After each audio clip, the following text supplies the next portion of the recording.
कह सकते हैं कि कुछ दूर के लिए एक उत्तर प्रदेश के पश्चिमी चंपारण जिले में भैंसा लोटन नामक स्थान पर यह बिहार ये भारत में प्रवेश करती है।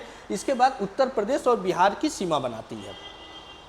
उत्तर प्रदेश के बिहार की सीमा बनाती हुई और बिहार को सिंचित करती हुई सोनपुर के पास यह भी आकर गंगा में मिल जाती है। इस पर भारत सरकार, बिहार और उत्तर प्रदेश और नेपाल सरकार मिलकर एक प्रोजेक्ट भी चला रहे हैं जिसको गंडक नदी परियोजना कहा जाता है। इसके लिए अलग से कभी वीडियो हम बना देंगे। तो ये है। इसके बाद से अगली इसकी सहायक नदी है कोसी। कोसी भी देखिए, कोसी भी नेपाल हिमालय से निकलती है। नेपाल हिमालय से निकलती है तो यह 7 धाराओं में निकलती है। अलग अलग 7 धाराएं हैं। इसी को सप्त कोसी के नाम से जाना जाता है। फिर यह बिहार में आती है और बिहार में सुपौल जिले में आकर भारत में प्रवेश करती है। प्रवेश करने के बाद से कोसी नदी प्रवेश करती है भारत में और बिहार में यह बहुत अपने बिहार में अपने मार्ग परिवर्तन के लिए यह कुख्यात है। अर्थात मार्ग परिवर्तन का मतलब यह है कि इसकी जलधाराएं में इतना ज़्यादा अवरोध होता है कि यह कटान बहुत ज़्यादा करती है। इसीलिए बहुत बाढ़ की विभीषिका लाती है यह नदी कोसी और अंततः में बिहार में बहती हुई आकर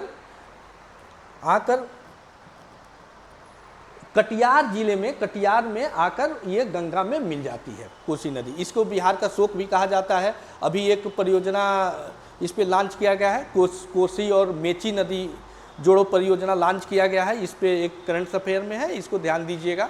इससे क्या होगा कि इसके पानी को डाइवर्ट कर दिया जाएगा मेची नदी में। ठीक, तो ये कोसी नदी हो गया।